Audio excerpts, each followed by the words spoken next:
দ্বীনের বিজয় আসবে কোত্থেকে বন্ধু? এজন্য আজকে আমরা নওজোয়ানদের বড় বেশি পরিবর্তন চাই, বড় পরিবর্তন চাই, বড় বেশি চাই।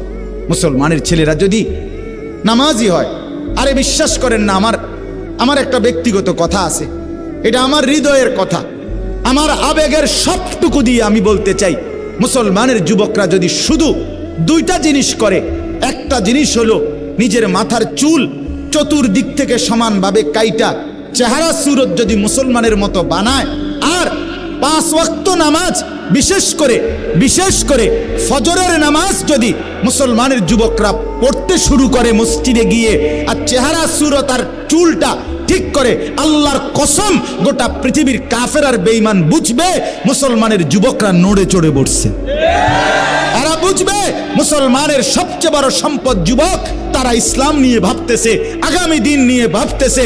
ইনশাআল্লাহ এই যুবকদের দ্বারাই মাহাদির পক্ষে এরা লড়বে, দাজ্জালের বিরুদ্ধে লড়াই করবে।